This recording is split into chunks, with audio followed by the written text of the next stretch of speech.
भ्राता, प्रत्येक दिव्य घटना का समय निर्धारित है। कुछ ही समय में ब्रह्म मुहूर्त में प्रभु विश्वनाथ के प्रथम दर्शन के लिए माता पुनः प्रकट होंगी। कदाचित तब वो हमें अपना आशीष देंगी। स्मरण रखिए, जब कोई कार्य पूर्ण विश्वास और अपनी सफलता पर बिना संदेह किया जाता है, वो पूर्ण होकर ही रहता है। यदि यहाँ आपके लिए सब कुछ कुशल रहा तो शीघ्र आपको देवी मणिकर्णिका के दर्शन होंगे। मुझे इसका कारण ज्ञात हो चुका है गणेश। कदाचित प्रभु काल भैरव ने जो कहा था वो एक परीक्षा थी।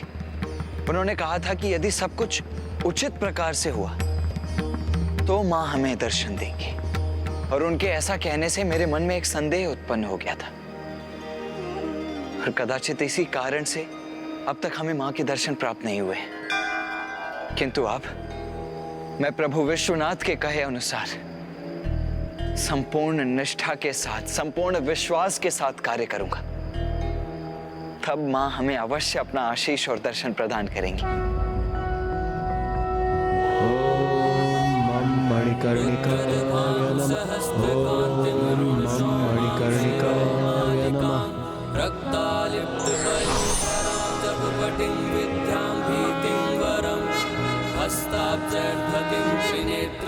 सद्वक्त्रारविन्दश्रियं देवीं बद्धिमांशुरत्नमुकुटां वन्दे समन्दिस्मिताम्।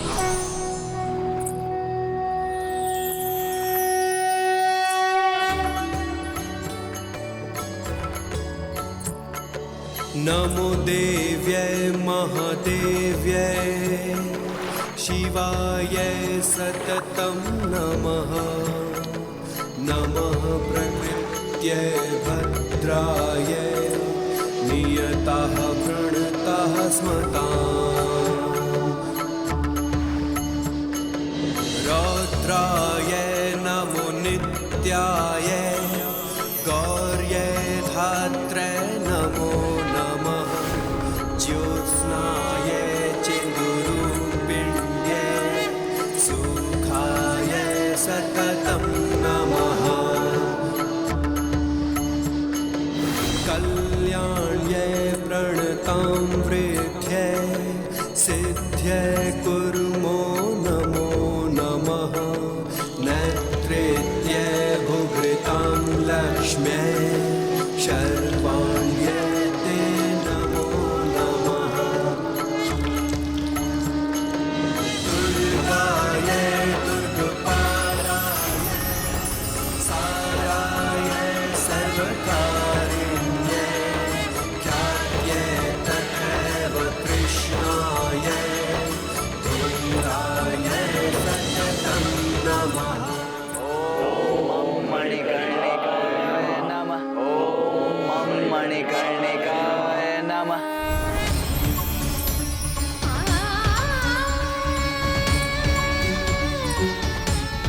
माता कृपा कर, अब तो हमें दर्शन प्रदान करेंगी ना? अवश्य देंगी देवराज। तनिक भी संदेह अपने मन में मत लाइए। संपूर्ण निष्ठा, पूर्ण विश्वास और भक्ति के साथ प्रार्थना कीजिए, माता फल अवश्य देंगी।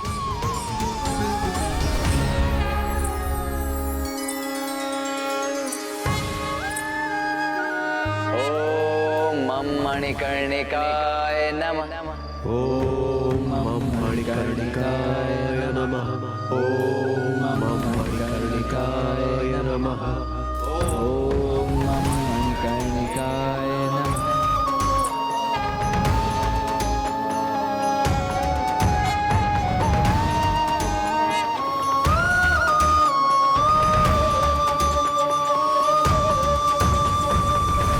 प्रणाम माता। कल्याण हो पुत्र। माता, हमें दर्शन प्रदान करने के लिए आपको कोटि कोटि धन्यवाद। कोटि कोटि धन्यवाद। पुत्र, तुमने प्रभु की आरती की। कुंड में भक्तिपूर्ण स्नान तथा मंत्रों का जाप किया, जो करोड़ों पुण्य के समान है। मैं तो मात्र प्रभु की अनुमति की प्रतीक्षा में थी, क्योंकि ये उनकी इच्छा थी कि तुम्हारे मन में पूर्ण विश्वास जागृत होने पर ही मैं तुम्हें दर्शन दूं। भ्राता, माँ मणिकर्णिका का आशीष आध्यात्मिक और वैवाहिक जीवन दोनों में विकास का कारण बनता है, इसलिए आप शीघ्रता कीजिए। हे माता, मुझे आशीष दीजिए कि मैं अपनी इस यात्रा को सफलतापूर्वक पूर्ण कर सकूं। अधर्मियों का विनाश कर धर्म की स्थापना करने में कृपा कर आप मेरा मार्गदर्शन कीजिए। पुत्र, तुम्हारी वास्तविक यात्रा तो अब यहीं से आरंभ होगी। मेरा आशीष तुम्हारे साथ है।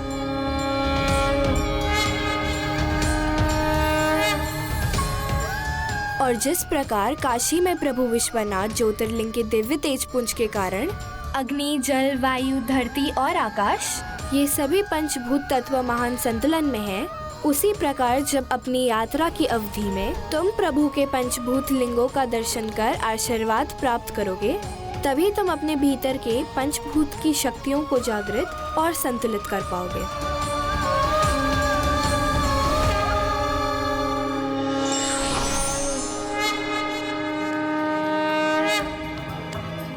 पुत्र, मेरे देवी मणिकर्णिका स्वरूप से तुम्हें वो प्राप्त होगा जिससे तुम पशुपतास्त्र प्राप्त कर सकोगे।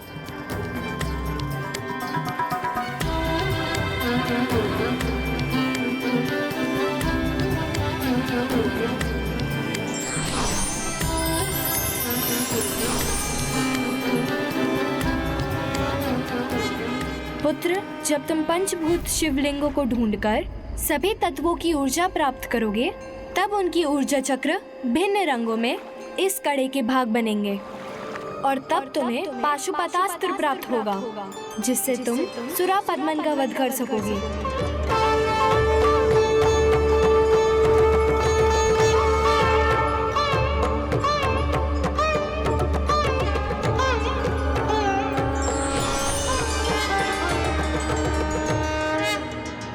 यात्रा के दूसरे पड़ाव और इस कथा से हमें यहाँ विवाह से संबंधित दूसरी सीख भी मिली कि संबंध में विश्वास और समर्पण से अधिक पवित्र कुछ नहीं होता। जिस प्रकार माता मणिकर्णिका प्रभु के दर्शन के लिए निरंतर प्रतीक्षा करती हैं और प्रभु महादेव बिना भूले अविलंब माता को दर्शन देते हैं, यही समर्पण और विश्वास का भाव विवाह में एक दूसरे को शक्ति देता है कर्तव्यों को निष्ठा पूर्वक करने का। जैसे प्रभु और माता दोनों मिलकर आत्माओं को मुक्ति और मोक्ष प्रदान करने का कार्य करते हैं, वैसे ही एक दंपति एक उद्देश्य के प्रति समर्पित रहकर कार्य करे तो उसे प्रगति एवं समृद्धि प्राप्त होती है और असंभव भी संभव हो जाता है। कदाचित तुम उचित कह रहे हो अनुज। प्रतीत होता है विवाह के विषय में भ्राता का विचार धीरे धीरे परिवर्तित हो रहा है।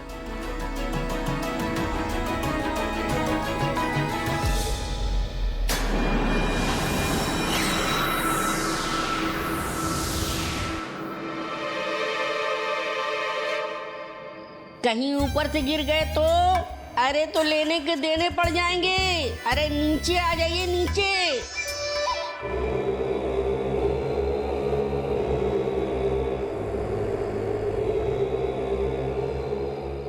तो यह कड़ा था इस विलंब का कारण। और ध्यान से देखना होगा।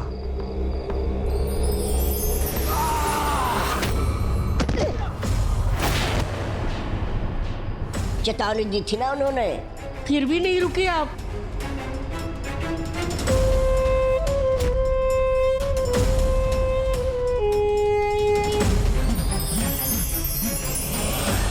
इतनी अपार शक्ति ये भला किसकी हो सकती है? इसके हाथों में जो भी था उसे प्राप्त करना ही है मुझे। अब सर्वप्रथम मुझे पंचभूत शिवलिंग ढूंढने होंगे, तभी यहाँ से आगे की यात्रा पर आगे बढ़ सकूंगा। भ्राता के साथ मुझे भी पंचभूत शिवलिंग के दर्शन करने का सौभाग्य प्राप्त होगा और भ्राता को विवाह के लिए मनाने का एक और अवसर भी मिल जाएगा। मुझे अब आशा की किरण दिखाई दे रही है। माता का आशीष मेरे लिए सफलता का द्वार है।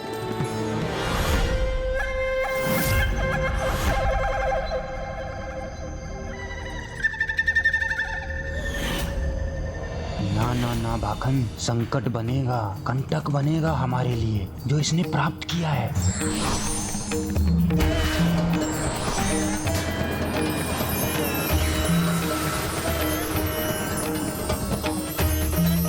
ये कैसा प्रकाश है जो मेरे लिए भी असह्य है।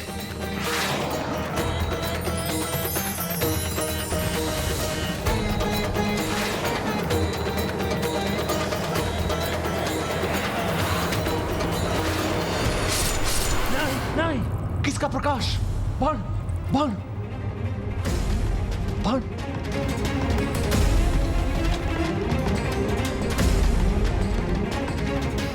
स्वप्न हो या प्रत्यक्ष, मिटा दूंगा अपने शत्रु को मैं।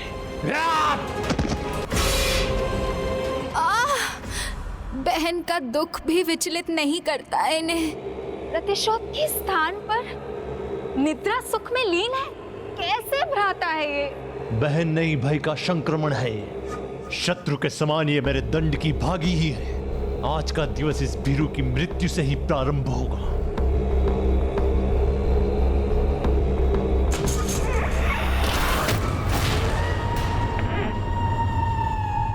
आओ, भीतर आओ।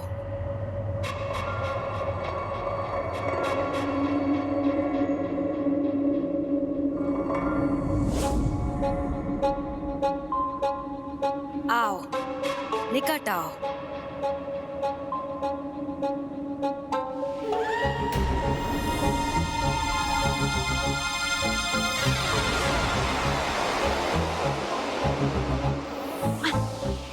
माता, मुझे इस कष्ट से मुक्ति दिलाइए, अन्यथा मुझे ही मुक्ति दे दीजिए।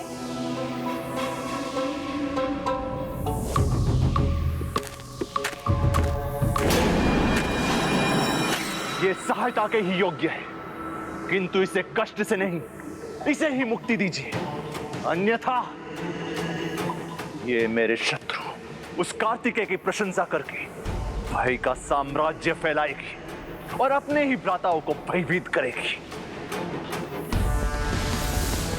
पद्मन को मूर्ख समझने की भूल मत करो, मूर्ख नारी। अब कैसे विश्वास दिलाओ?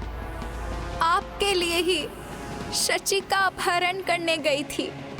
ये शत विशत हाथ उसी का प्रमाण है।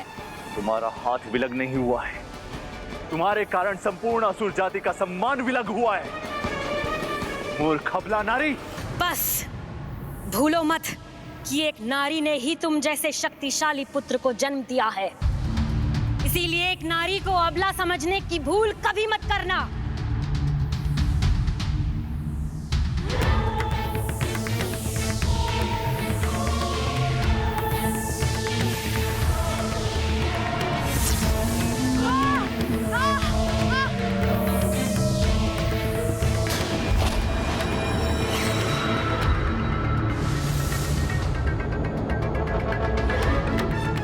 और तुम्हें भी स्मरण रहे, कभी भी मेरे पुत्र और असुरों के सम्राट सुरा पद्मन से बिना पूछे कहीं जाने का विचार भी मत करना। धन्यवाद सुनना नहीं भाता मुझे। अब जाओ यहाँ से।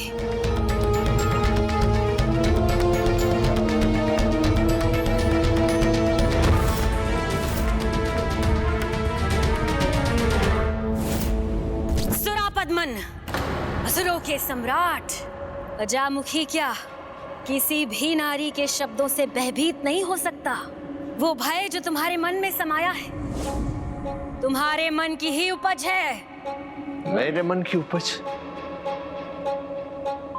अपनी शक्ति, अपनी सेना में वृद्धि करो और उस भय पर विजय पाओ, इससे पहले कि वो तुम्हें पराजित कर दे।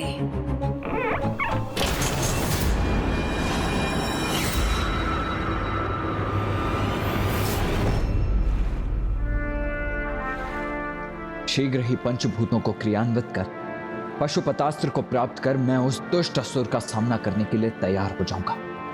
मुझे इसी क्षण जाना चाहिए। चलिए देवगण। गणे, तुम यहां से और आगे नहीं जा सकते। काशी एक तीर्थ स्थल है, इसीलिए यहां तक आने से मैंने तुम्हें मना नहीं किया, किंतु अब यहां से आगे मेरी यात्रा का ये एक अत्यंत महत्वपूर्ण चरण है, जिसमें किसी भी कारण का भटकाव मेरी एकाग्रता के लिए उचित नहीं। और क्योंकि तुम किसी छिपे कारण से मेरे साथ हो, इसीलिए तुम यहां से आगे हमारे साथ नहीं आ सकते। किंतु भ्राता, पंचभूत शिवलिंगों को पहचानने में मैं आपका सहायक बन सकता हूँ। संसार में अनेकों शिवलिंगों में से ये 5 ही ऐसे हैं जिनमें 5 पंचभूत तत्वों का अद्भुत समन्वय है। तो जब तक तुम अपने भीतर छिपाए उस उद्देश्य को उजागर नहीं कर देते, तब तक मैं स्वयं ही उन पंचभूत शिवलिंगों को ढूंढकर पहचानूं। चलिए।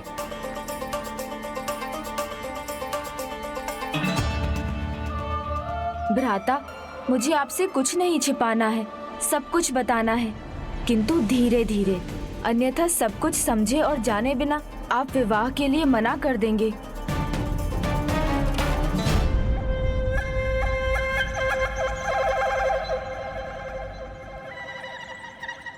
और कितनी प्रतीक्षा करवाएंगे ये? कब जाएंगे काशी छोड़कर? जय गणेश जय गणेश जय गणेश देवा, माता जी की पार्वती पिता महादेवा। जय गणेश जय। ऐसी दृष्टि गड़ाकर तुम कितना भी देख लो भाखन। प्रभु प्रभु, प्रणाम प्रणाम। मेरी चेतावनी को गंभीरता से लेना चाहिए था तुम्हें। वही तो गणेश जी, यही हमने भी समझाया था। हाँ, यही तो मैंने भी समझाया था कि प्रभु गणेश जी अवश्य आएंगे। और देखिए आ गए। भूलो मत, तुम दोनों के लिए प्रभु भी मैं ही हूँ और स्वामी भी। प्रभु प्रभु। कहते कुछ और हो और करते कुछ और हो। देवता जो ठहरे, हमें कहा था तुमने कि हमारी सहायता करोगे, और वहाँ उसके साथ थे। नहीं नहीं भाखन, वहाँ तो मैं अनुज होने का कर्तव्य निभा रहा था और यहाँ देवता होने का। तुमने प्रार्थना की है तो मुझे भी तो कुछ करना होगा ना। हाँ अवश्य अवश्य प्रभु। हाँ, करना तो चाहिए, अवश्य करना चाहिए। तो प्रमाणित कीजिए उनकी यात्रा का आशय हम पर उजागर करके हमारी सहायता करने आए हैं। और हाँ, ये भी बताइए कि कुमार कार्तिकेय के हाथ में वो कड़ा कैसा था?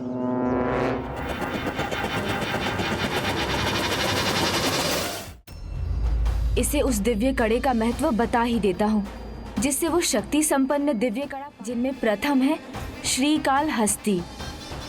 वाह वाह, आपने तो वो प्रश्न पूछ लिया प्रभु से जिसका सर्वाधिक महत्व है, जो सबसे बड़ा रहस्य है। तो अब वो रहस्य खोलना होगा इन्हें। इन्होंने ही सहायता करने का वचन दिया था ना। तो सुनिए भाखन जी, मेरे ज्येष्ठ भ्राता कार्तिकेय के संपूर्ण जीवन का एक ही उद्देश्य है, दक्षिण में धर्म की स्थापना, जिसके लिए उन्हें दुष्ट असुर सम्राट सुरापद्मन का वध करना होगा।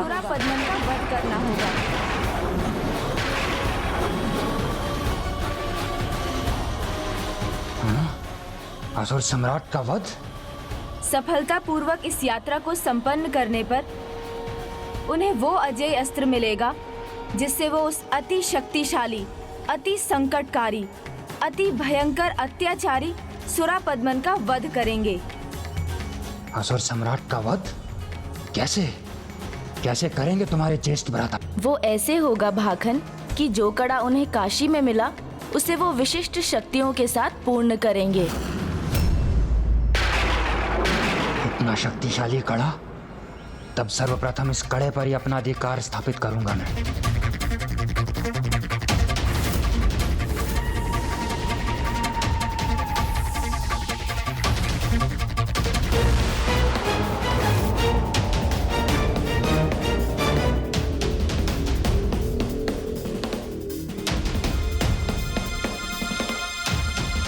प्रभु, अब हमें यहाँ से किस दिशा में आगे बढ़ना है?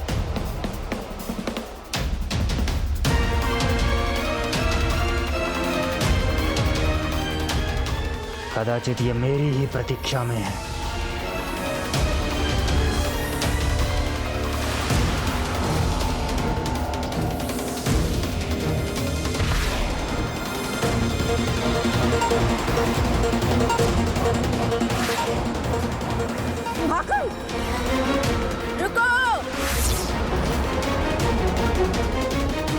न भाका न बाप का एक शब्द सुनेगा न रुकेगा।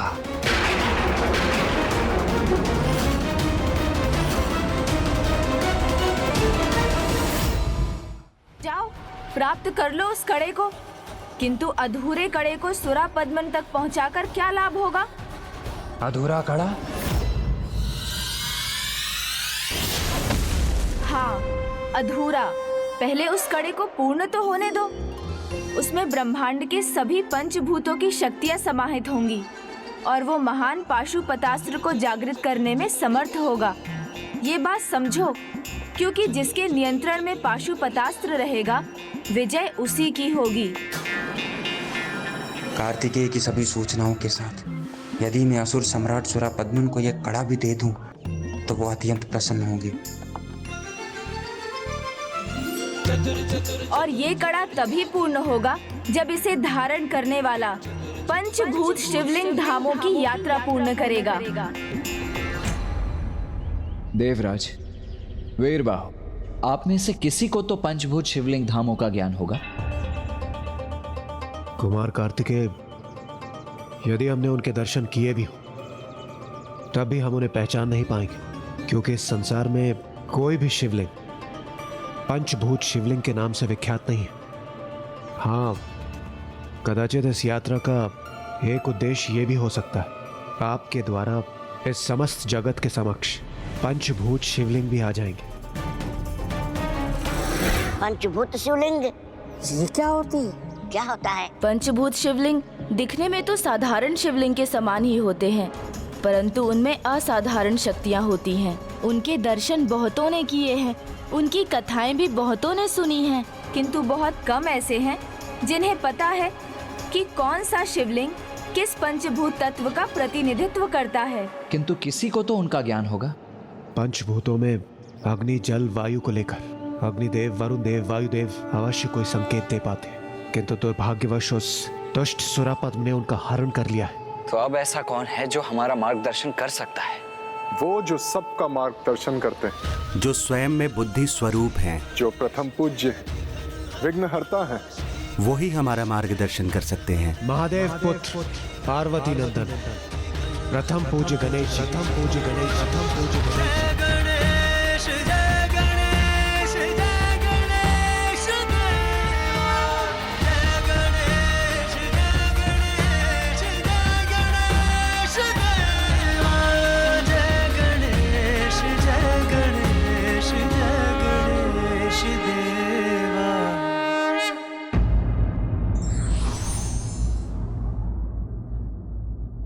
जब भक्ति के साथ पूर्ण निष्ठा और विश्वास जुड़ जाता है, तब उसका फल अवश्य प्राप्त होता है।